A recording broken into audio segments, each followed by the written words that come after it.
Good morning students. Science का public senior secondary school Badau online class में आपका स्वागत है। आप वर्क एनर्जी एंड पावर पढ़ रहे हो, उसमें आपने 3-4 वीडियो देख लिए हैं। आज का जो अपना टॉपिक है वो है कंजर्वेशन ऑफ एनर्जी। कंजर्वेशन का मतलब होता है बच्चों संरक्षण ऑफ एनर्जी, ऊर्जा का, यानी कि ऊर्जा का संरक्षण। अब एक छोटी सी बात बता देती हूँ कि एनर्जी जो है वो इस प्रकार की चीज है जो ना तो कभी नष्ट होती है, ना तो कभी डिस्ट्रॉय होती है, और ना ही उसको क्रिएटेड किया जा सकता, ना उसको बनाया जा सकता। यानी कि ना नष्ट होती और ना बनाई जा सकती, ओनली और ओनली एक फॉर्म से दूसरे फॉर्म में चेंज होती है। अगर अपन किसी ऑब्जेक्ट की बात करें कि कोई ऑब्जेक्ट है, उसमें कोई एनर्जी है, तो वो जो एनर्जी है वो हमेशा कंजर्व रहती है, चाहे वो काइनेटिक फॉर्म में हो या मैकेनिकल फॉर्म में हो या अदर किसी फॉर्म में हो। लेकिन उसका एक ही रूल है, अगर वो किसी एक फॉर्म से दूसरे फॉर्म में चेंज होती है, एक रूप से दूसरे रूप में चेंज होती है, एनर्जी जो है वो एक रूप से दूसरे रूप में चेंज हो सकती है, लेकिन ना वो नष्ट होती और ना ही उसको बनाया जा सकता। समझ में आया? इसको बोलते हैं कंजर्वेशन ऑफ एनर्जी। इसमें लिख लो according to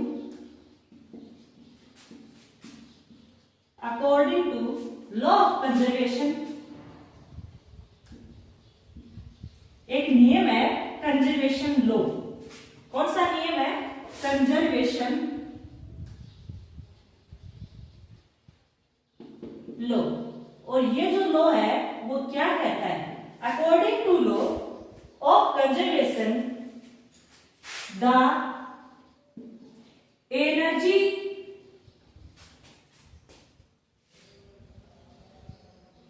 any object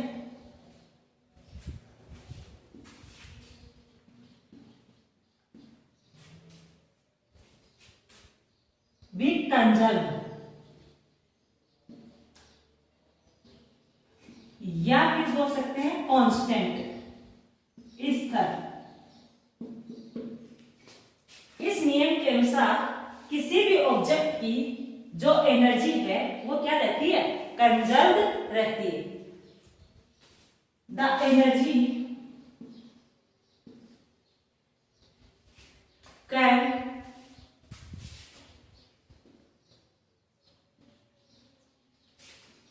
neither be created, उत्पन्न किया जाता है, और nor be destroyed। अभी जो मैंने आपको बात समझाई थी, सेम वही बात मैंने यहाँ पे राइट की है कि जब अपन कंजर्वेशन ऑफ एनर्जी पढ़ते हैं तो उसमें एक नियम होता है बच्चों। कौन सा? Conservation law. किसका? एनर्जी का। और इस नियम के अनुसार अकॉर्डिंग टू दिस लॉ क्या होता है कि कोई भी सिस्टम है, कोई भी ऑब्जेक्ट है, उसकी ऑब्जेक्ट या सिस्टम कुछ भी हो सकता है, इसमें हमेशा क्या होती है? कंजर्व रहती है। क्या रहती है? कंजर्व रहती है, संरक्षित रहती है, या फिर कांस्टेंट, स्थिर रहती है। और एनर्जी जो है उसको ना तो अपन उत्पन्न कर सकते और ना ही अपन उसको नष्ट कर सकते। ये जो लाइन है वो बहुत ही इंपॉर्टेंट आपके लिए। ये हो गई आपकी कंजर्वेशन ऑफ एनर्जी। अब बच्चों इसको समझने के लिए आपके एग्जाम में एक क्वेश्चन आता है और उसमें transformation of energy in spring में आपसे पूछते हैं। स्प्रिंग में जो अपन पढ़ते हैं वो क्या है? इंपॉर्टेंट है। नियम तो एक नंबर में पूछ सकते हैं, लेकिन इस नियम के अनुसार जो अपन स्प्रिंग कांस्टेंट में जो एनर्जी का ट्रांसफॉर्मेशन पढ़ते हैं वो आपके लिए इंपॉर्टेंट है। अपन क्या पढ़ेंगे?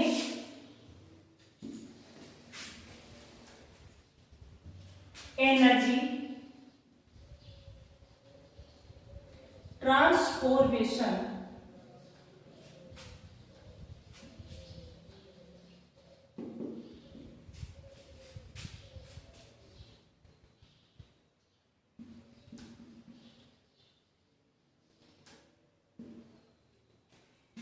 देखो यहाँ पे इन spring energy transformation in spring important है एग्जाम के लिए। इसमें अपन सबसे पहले क्या करेंगे बच्चों, एक ड्राइंग बनाएंगे और उस ड्राइंग को समझेंगे, रटेंगे नहीं, रटाफिकेशन पे साइंस नहीं चलती है।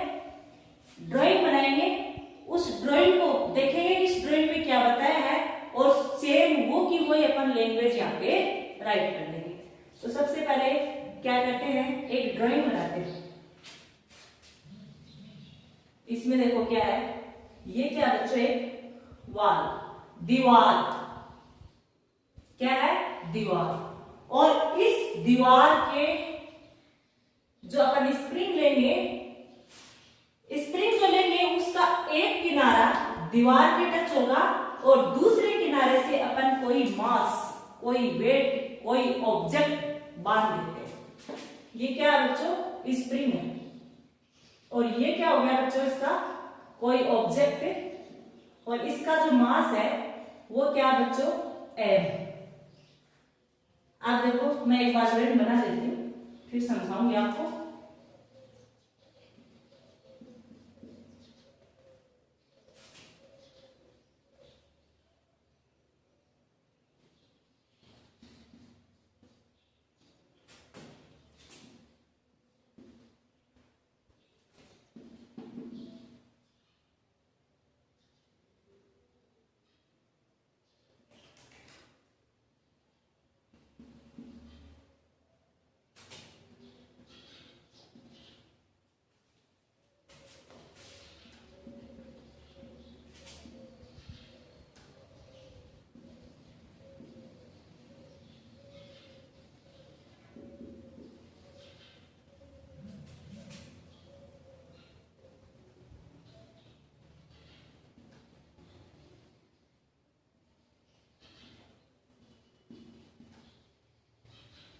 देखो ये हो गई आपकी ड्राइंग। अब अपन देखो सबसे पहले क्या करते हैं कि जब अपन एनर्जी ट्रांसफॉर्मेशन इन स्प्रिंग पढ़ते हैं तो क्या होता है कि एक स्प्रिंग लेते हैं। क्या लेते हैं बच्चों, एक स्प्रिंग लेते हैं। स्प्रिंग ले ली, उसका वन एंड, वन जो एंड है वो कनेक्ट करते हैं किसके साथ, एंड ऑफ किसके साथ करते हैं, वॉल से, दीवार से। समझ गया, स्प्रिंग का वन जो किनारा है वो किससे अटैच करेंगे, दीवार से, वॉल से। अब देखो इसके दूसरे एंड में, इसका जो सेकेंड जो एंड है उसके अपन क्या लगा रखा है, मास एनी ऑब्जेक्ट, कोई ऑब्जेक्ट जिसके ऊपर क्या लगा रखा है बच्चों, मास लगा रखा है। और मास को किससे डिनोट करते हैं, एम से। आई बात समझ में। अब देखो ये जो स्प्रिंग है वो इलोंगेटेड पोजीशन में है, खींची हुई पोजीशन में है। आई बात समझ में, किसमें, या फिर अपन इलोंगेटेड ना बोले तो ये बोलेंगे कि ये नॉर्मल पोजीशन में है। ये कौन सी पोजीशन है बच्चों, नॉर्मल। ये मानो कि कोई स्प्रिंग है वो इतनी दूरी में आराम से खड़ी हुई है, इसकी इक्विलिब्रियम पोजीशन है, मिनिमम पोजीशन है या मीडियम पोजीशन है। ओके, अब देखो क्या करेंगे, ये कोई यहाँ पे ये मानो कि कोई ऑब्जेक्ट है, उसका मास एम है या वजन मान लो कि कोई वजन का लगा रखा है, यहाँ पे एम बॉडी लगा रखी है, ठीक है। तो इस मास का जो भी ऑब्जेक्ट है इसको अपन क्या करेंगे, v वेलोसिटी से। वेलोसिटी का मतलब क्या होता है बच्चों कि वो कितनी तेज गति से, वेग, वेलोसिटी से इसको अपन कंप्रेस कर सकते हैं। अगर अपन इसके ऊपर वर्क करेंगे, फोर्स लगाएंगे तो वो किस वेलोसिटी से लगाएंगे। तो ये क्या है बच्चों, कोई मास m है और इसके ऊपर जब अपन वेलोसिटी लगाएंगे तो ऐसा करेंगे कि इसको इलोंगेटेड कर रहे हैं, अपन क्या करेंगे, इसको कंप्रेस करेंगे। क्या करेंगे, कंप्रेस करेंगे।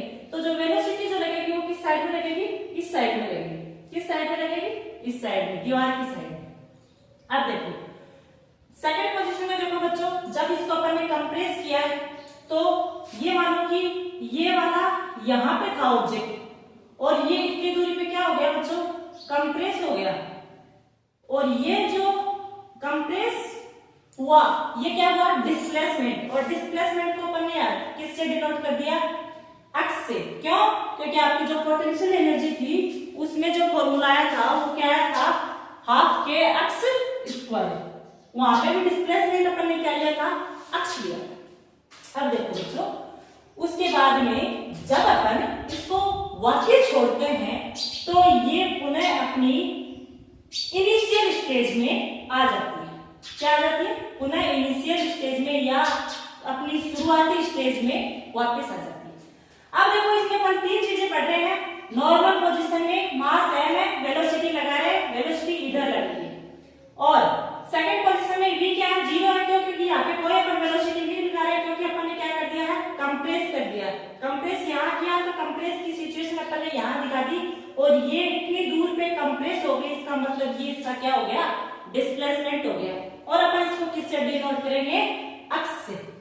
थर्ड पोजीशन में इसको जब अपन फिर से छोड़ रहे हैं तो ये पुनः अपनी मेन पोजीशन में आ जाती है या इक्विलिब्रियम पोजीशन में आ जाती है। और इसमें जो वेलोसिटी जो है उसकी जो साइड है उसकी साइड कैसी होगी बच्चों, इनिशियल की अपोजिट, इसकी अपोजिट। इधर वेलोसिटी इस साइड में, क्यों, क्योंकि अपन कंप्रेस कर रहे हैं। और यहाँ पे जो है इसकी वेलोसिटी इस साइड में होगी नॉर्मल पोजीशन में आने के लिए। तो देखो अपन क्या करते हैं कि सेकंड एंड में क्या लगा दिया, मास लगा दिया। अब देखो बच्चों, जब अपन इसको कंप्रेस करेंगे तो ये जो स्प्रिंग है वो क्या करेगी बच्चों, मोशन करेगी, गति करेगी कि कोई चीज यहाँ से यहाँ चल के आ रही है तो क्या हो रही है, उसमें मोशन हो रही है। इसका मतलब उसमें कौन सी एनर्जी है बच्चों, काइनेटिक एनर्जी है। कौन सी एनर्जी है बच्चों उसमें, काइनेटिक एनर्जी।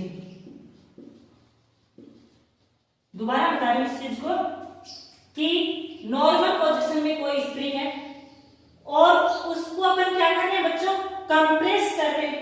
अपन ओनली इसमें क्या देखेंगे, एनर्जी का ट्रांसफॉर्मेशन देखेंगे कि किस प्रकार से स्प्रिंग में काइनेटिक एनर्जी पोटेंशियल में चेंज हो रही है और पोटेंशियल काइनेटिक में चेंज हो रही है। ओनली ये देखेंगे। तो यहाँ पे जो स्प्रिंग है वो अपनी नॉर्मल पोजीशन में है। जब अपन इसका मास जो है वेलोसिटी के थ्रू जब इसको अपन कंप्रेस करते हैं तो ये कंप्रेस इतनी दूरी पे हो जाती है और उसको अपन क्या बोलते हैं बच्चों, एक्स। तो जब वो मूव कर रही है इसका मतलब से मोशन हो रहा है, और मोशन हो रहा है तो कौन सी एनर्जी है बच्चों, काइनेटिक एनर्जी। तो काइनेटिक एनर्जी यहाँ पे क्या हो जाएगी बच्चों, यहाँ पे मास है और v वेलोसिटी है। तो आपको बताया है कि जो काइनेटिक एनर्जी है वो मास और वेलोसिटी दोनों पे डिपेंडेंट होती है। तो फॉर्मूला क्या हो जाएगा, half mv square. Kinetic energy का फॉर्मूला है। अब देखो बच्चों, सेकंड पोजीशन में मैंने आपको एक चीज बताई थी कि पोटेंशियल जो एनर्जी होती है।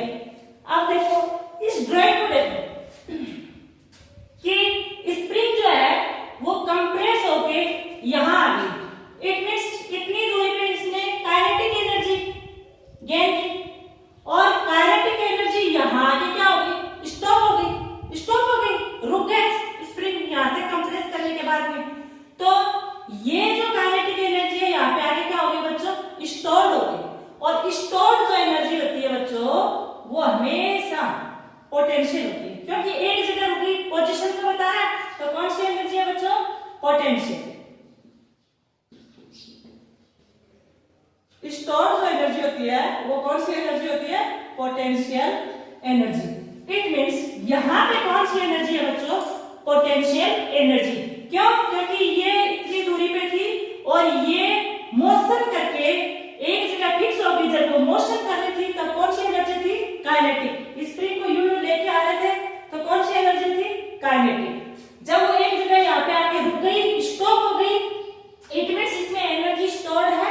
और एनर्जी स्टोर्ड है इसका मतलब फिक्स जगह पे, तो पोजीशन को बता रहे हैं। तो कौन सी एनर्जी हो गई, पोटेंशियल एनर्जी। उसके बाद में जो पोटेंशियल एनर्जी है उसमें k कांस्टेंट है। स्प्रिंग का जो कांस्टेंट है वो क्या है बच्चों, स्प्रिंग कांस्टेंट k होता है। और एक्स इसका क्या बच्चों, कितनी दूरी पे वो डिस्प्लेस हुई है, एक्स। और एनर्जी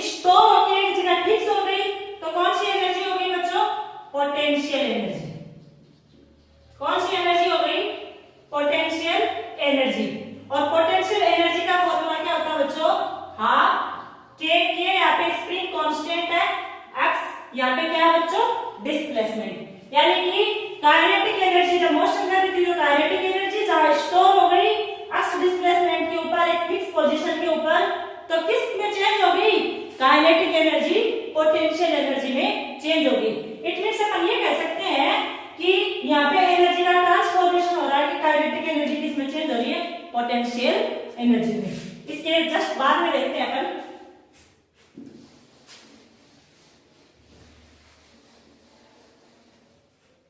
फिर अपन देखते हैं कि जब अपन इस स्प्रिंग को फिर से छोड़ते हैं तो ये अपनी मैन पोजीशन पे जाएगी। मैन पोजीशन में जाएगी तो क्या होगा? पोटेंशियल एनर्जी तो एक जगह फिक्स ही रहती है, लेकिन यहाँ पे तो स्प्रिंग क्या करेगी? मोशन करेगी। वेलोसिटी की साइड पे लगेगी, अपोजिट साइड में लगेगी, तो इसमें फिर से कौन सी एनर्जी आ जाएगी बच्चों? Kinetic energy. यानी कि अगर अपन इसकी दोबारा पोजीशन देखें, जब ये स्प्रिंग बैक होती है,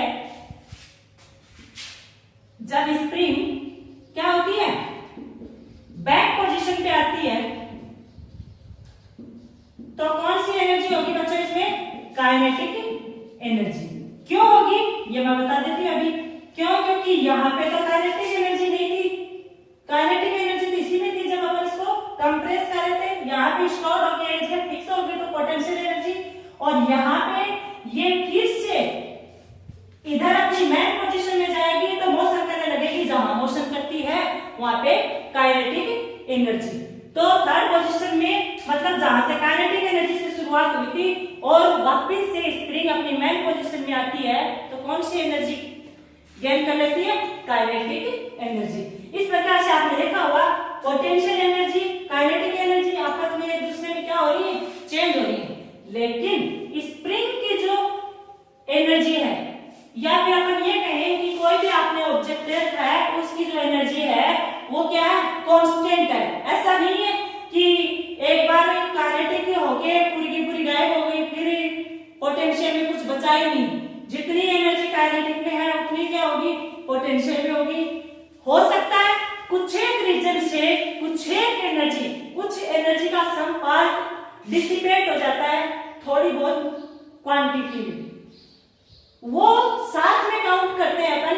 ऐसा नहीं है कि उसको साथ में काउंट नहीं करते हैं। अब देखो कोई भी ऑब्जेक्ट है उसकी जो कंप्लीट जो एनर्जी होती है वो क्या होती है बच्चों? कंजर्व होती है। इस लॉ के अनुसार अपन समझेंगे कि इसमें देखा काइनेटिक एनर्जी पोटेंशियल में चेंज हो रही है, पोटेंशियल फिर से किस में चेंज हो रही है? काइनेटिक में। इस प्रकार से अपन कौन सा रूल लागू करेंगे? According to law of conservation. तो उसके अनुसार क्या है कि कोई भी ऑब्जेक्ट है उसमें जो एनर्जी है वो टोटल क्या रहती है? कंजर्व रहती है। तो अगर अपन पोटेंशियल और काइनेटिक, तो कोई भी जैसे अपन पोटेंशियल है या काइनेटिक, उसमें अगर अपन चेंज को दिखाना चाह रहे हैं तो उसको किससे डिनोट करेंगे? ये मान जैसे कि पोटेंशियल में चेंज हो रहा है, काइनेटिक में चेंज हो रहा है, तो उसको किससे डिनोट करेंगे? Del EP. ये कौन सी है? पोटेंशियल। और अगर काइनेटिक है तो उसको किससे चेंज डिनोट करेंगे? ई के। तो इसमें क्या होता है बच्चों? कंजर्वेशन के लॉ के अकॉर्डिंग जो टोटल मैकेनिकल जो एनर्जी है वो किस प्रकार से अपन राइट करते हैं? देखो कभी भी देखना, कोई भी सिस्टम है, कोई भी ऑब्जेक्ट है, उसमें अगर काइनेटिक एनर्जी इंक्रीज हो रही है, कभी भी देख लेना किसी भी ऑब्जेक्ट में, किसी भी सिस्टम में अगर काइनेटिक एनर्जी कहीं इंक्रीज हो रही है तो पोटेंशियल एनर्जी क्या होगी बच्चों? डिक्रीज होगी। एक पोजीशन के ऊपर अगर काइनेटिक एनर्जी किसी एक पॉइंट पे, यहाँ पे काइनेटिक एनर्जी मैक्सिमम है, यहाँ पोटेंशियल मैक्सिमम है, यहाँ फिर से काइनेटिक एनर्जी मैक्सिमम है, तो पोटेंशियल मिनिमम है। तो अपन ये कह सकते हैं कि कोई भी सिस्टम है उसमें काइनेटिक एनर्जी अगर इंक्रीज होगी तो पोटेंशियल एनर्जी क्या होगी बच्चों? डिक्रीज होगी। और अगर पोटेंशियल एनर्जी इंक्रीज होगी तो काइनेटिक एनर्जी डिक्रीज होगी। एक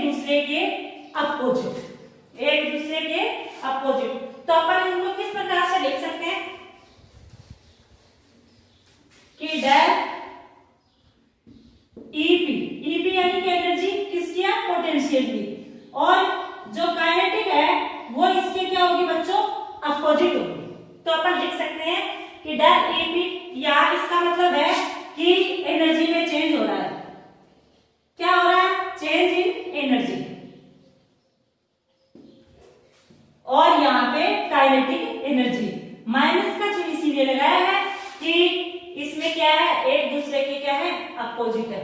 अब देखो अगर अपन दोनों के एक साइड में लेके आते हैं तो ये माइनस इधर क्या हो जाएगा, प्लस डेल ई के, और इक्वल में क्या मान लेंगे, जीरो। क्या मान लेंगे, जीरो। और अगर अपन किसकी बात करें, मैकेनिकल एनर्जी की, किसकी बात करें, मैकेनिकल, अपन ने मैकेनिकल एनर्जी का फॉर्मूला देख लिया कि पोटेंशियल और काइनेटिक एनर्जी दोनों का जो कंबाइंड फॉर्म होती है वो है मैकेनिकल एनर्जी। उसके बाद में अपन देखते हैं कि कोई भी सिस्टम है उसके ऊपर जैसे कि अपन काम करते हैं तो जैसे कि वो गर्म हो जाता है तो कुछ क्वांटिटी हीट के रूप में बाहर निकलती है, या किसी अदर फॉर्म में फ्रिक्शन वगैरह भी उसके ऊपर काम करते हैं, घर्षण वगैरह। तो ये जो एनर्जी है इसको अपन अलग नहीं कर सकते, क्या करते हैं कि ये डिसिपेट होती है, इसको साथ में काउंट करते हैं अपन। तो अपन क्या लिख लेते हैं, मैकेनिकल एनर्जी है equal potential energy, kinetic energy heat के रूप में निकल रही है, फ्रिक्शन के रूप में निकल रही है, सारी की सारी जो है वो क्या होती है बच्चों, कांस्टेंट होती है। ये हो गया आपका एनर्जी ट्रांसफॉर्मेशन इन स्प्रिंग। बाकी का अपन नेक्स्ट वीडियो में पढ़ेंगे।